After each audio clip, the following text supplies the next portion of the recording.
तो दोस्तों फिर से एक नए वीडियो में आप लोगों का बहुत बहुत स्वागत है। तो इस वीडियो में आप लोगों को बुद्ध और मोहनदास की कहानी के बारे में बताने वाले हैं। तो वीडियो शुरू करते हैं। उससे पहले अगर दोस्तों आप चैनल पर नए हो तो चैनल को सब्सक्राइब कर लेना और वीडियो को पूरा देखना और सुनना। तो दोस्तों वीडियो को शुरू करते हैं। काशी के एक गांव में मोहनदास नाम का एक 10 साल का बालक अपने पिता के साथ रहता था, जिसका जन्म एक बेहद गरीब परिवार में हुआ था। मोहनदास जब 5 साल का था तब उसकी माता किसी गंभीर बीमारी के चलते पैसों की कमी और आसपास की कोई चिकित्सा केंद्र न होने की वजह से चल बसी थी। मोहनदास के पिताजी ठाकुरों के खेतों में मजदूरी किया करते थे, जिससे मिलने वाले पैसों से मुश्किल से ही घर का खर्चा चल पाता था। उस समय में छोटे छोटे गुरुकुल हुआ करते थे, जहाँ पर शिक्षा का ज्ञान दिया जाता था, जिसकी मासिक फीस 100 रुपये थी। मोहनदास के पिताजी जैसे तैसे मजदूरी करके रोज मात्र 20 रुपया ही कमा पाते थे, यानी कि महीने का 600 रुपया, जिसमें से 100 रुपये मोहनदास की फीस में चले जाते थे और बाकी के पैसों से घर का गुजारा होता था। मोहनदास पढ़ाई में अच्छा था और उसके साथ में बड़ा ही जिज्ञासु भी था। गुरुकुल में मोहनदास बहुत मन लगाकर पढ़ता और अपने मास्टर से खूब सवाल करता था। मास्टर जी भी मोहनदास के सभी सवालों का जवाब दे देते। इस तरह मोहनदास के मन में चल रहे सवालों की जिज्ञासा शांत हो जाती थी। गुरुकुल से छुट्टी होते ही वह तुरंत अपने पिता के पास उनके काम में हाथ बटाने के लिए पहुंच जाता था। धीरे धीरे ऐसे ही समय बीतता गया। ठीक 6 साल बाद मोहनदास और उसके पिता की जिंदगी में फिर से दुखों ने दस्तक दे दी।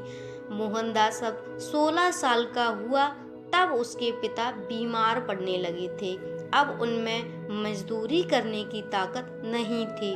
पैसे न होने की वजह से मोहनदास का गुरुकुल भी छूट चुका था। इस तरह मोहनदास सिर्फ 7 साल की उम्र से 16 साल की उम्र तक ही गुरुकुल में शिक्षा हासिल कर पाया था। मोहनदास पिता को लेकर बहुत परेशान था, क्योंकि मोहनदास के पास अपने पिता का इलाज कराने के लिए अब पैसे भी नहीं थे। जैसा कि मोहनदास बड़ा ही जिज्ञासु बालक था, जिस तरह से वह किसी भी अमीर इंसान को देखता तो अपनी जिंदगी के बारे में सोचने लग जाता। इन सब हालातों के चलते मोहनदास के दिमाग पर ऐसा असर हुआ कि वह मजदूरी करने लगा। मोहनदास वो हर संभव प्रयास करने लगा जिससे उसके पास धन आए और वो अपने पिता की बीमारी का उपचार करवा सके। मोहनदास ने एक दिन रात मेहनत करके अपने पिता का उपचार करवाया। मोहनदास के पिता की हालत सुधरने लगी और देखते ही देखते पिताजी एकदम स्वस्थ हो गए। पिताजी ने मोहनदास की मेहनत से खूब खुशी कमाई और खूब खुश भी हुए। मोहनदास के पास अब इतना धन हो चुका था कि मोहनदास ने एक खेत और 2 गायें खरीद ली थी। जिन हालातों के चलते मोहनदास ने यह कदम उठाए थे, आज उसी की बदौलत मोहनदास के पास खूब धन था, जिससे उसकी जिंदगी की लगभग सब जरूरतें पूरी हो जाती थीं। मोहनदास जिज्ञासु होने के वजह से बड़े बड़े धनवान लोगों की जिंदगी के बारे में जानने लगा, जिसका असर मोहनदास के दिमाग पर ऐसा हुआ कि उसकी मानसिकता अब यह बन चुकी थी कि अब धन ही सब कुछ है। धन के बिना कुछ भी नहीं है। धन से ही कुछ भी खरीदा जा सकता है।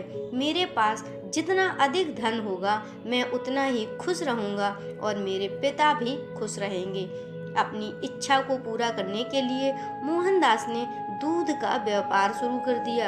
यहीं से शुरू हुआ मोहनदास के धनवान बनने का सफर। अब देखते ही देखते उसकी जरूरतें इच्छाओं में बदलने लगी। अपनी इच्छाओं को पूरा करने के लिए मोहनदास धन का सहारा लेता।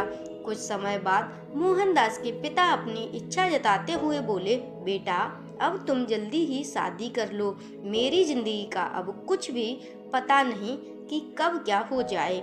मोहनदास अपने पिता की इच्छा को पूरा करने के लिए शादी के लिए मान जाता है और मोहनदास का विवाह हो जाता है। मोहनदास खुशी पाने के लिए ऐशो आराम के सभी भोग विलास सामान खरीद लेता है और फिर वो एक आलीशान महल भी बनवा लेता है।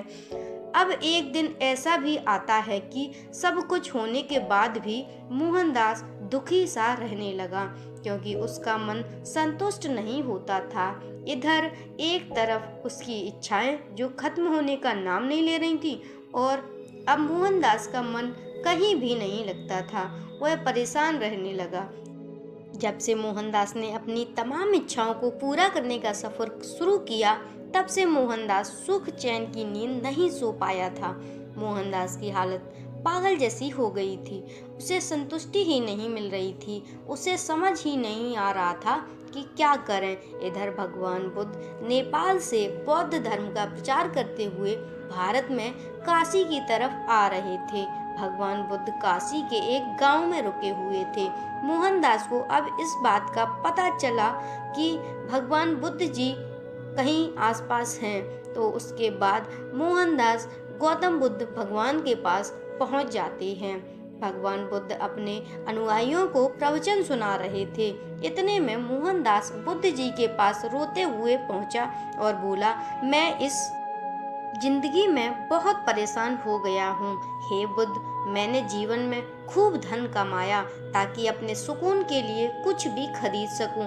मुसीबत के समय मेरा यह धन मेरे बहुत काम आया। इस धन से मैंने अपनी हर सुख सुविधाएं की वस्तुएं खरीदी, जिनसे मुझे बहुत खुशी मिली। तो ऐसी क्या वजह है कि जो मेरा मन संतुष्ट नहीं हो रहा?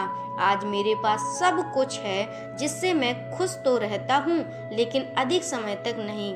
सब कुछ होने के बाद भी मुझे सुकून क्यों नहीं मिल रहा है? मन को शांति और संतुष्टि नहीं मिल रही जो मिलनी चाहिए। कृपया करके इस समस्या का समाधान करें, अन्यथा मैं खुद को खत्म कर लूँगा। तब भगवान बुद्ध मुस्कुराए और कहा, तुम्हारे दुखों का कारण तुम्हारी असीमित इच्छाएं हैं। धन दौलत से तुम लंबे समय की खुशियां तो खरीद सकते हो, लेकिन सुकून की जिंदगी नहीं। धन से इंसान सुकून का एक पल भी नहीं खरीद सकता है। धन से तुम खुशियों का महल, मखमल के गद्दे और सोने चांदी के बनी चारपाई तो खरीद लोगे, लेकिन सुकून की नींद नहीं खरीद सकते, क्योंकि यह धन से नहीं खरीदे जा सकते। सुकून खुद तुम्हारे अंदर मौजूद है, जो कि एक असीमित इच्छाओं वाले पहाड़ के नीचे दबा हुआ है। जिस दिन तुम अपनी असीमित इच्छाओं के विचारों को एक सीमित दायरे में कैद कर लोगे, उसी दिन से ही असीमित इच्छाओं वाले पहाड़ के नीचे दबा हुआ सुख और सुकून आजाद होकर तुम्हारे जीवन में बस जाएंगे। बुद्ध की इन बातों का मोहनदास के मन पर सकारात्मक असर हुआ, मानो मोहन के सर से कोई बोझ उतर गया हो। अब मोहन के अंदर खुद को सुखी करने की कोई इच्छा ऐस नहीं बची हुई थी। वो समझ चुका था कि परेशानी का कारण मेरी यह असीमित इच्छाएं ही हैं, जिस वजह से मैं सुख की नींद कभी नहीं सो पाया, कभी भी सुख के फल का स्वाद नहीं चख पाया। अब मुझे कुछ नहीं चाहिए। कुछ दिन बाद मोहन ने खुद यह अनुभव किया कि अब सच में कितना सुकून है मेरी जिंदगी में। शुरू से मैं मूर्ख सुकून पाने के लिए खुद पर धन दौलत लुटाता रहा था, बस धन कमाने के पीछे भागता रहा था। जीवन के इस सत्य से अनजान रहा कि सुकून तो मेरे अंदर ही था, जो असीमित इच्छाओं के अंधेरे में कहीं खो गया था। और आज से मैं बहुत हल्का महसूस कर रहा हूँ। आज जाकर मेरे मन को सुख की संतुष्टि प्राप्त हुई है।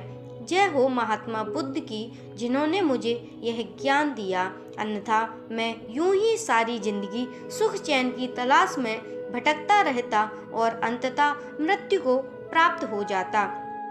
तो दोस्तों, इस कहानी से हमें यह सीख लेनी चाहिए कि अपनी इच्छाओं को सीमित ही रखें, तो ही जीवन में सुख का आनंद ले सकते हैं। तो दोस्तों, कैसी लगी आज की कहानी कमेंट करके ज़रूर बताना, और चैनल को अभी तक सब्सक्राइब नहीं किया है तो चैनल को सब्सक्राइब ज़रूर कर लेना और वीडियो को लाइक शेयर करना मत भूलना। तो दोस्तों मिलते हैं फिर से एक नए वीडियो में, तब तक के लिए अपना ख्याल रखिए और हंसते और मुस्कुराते रहिए।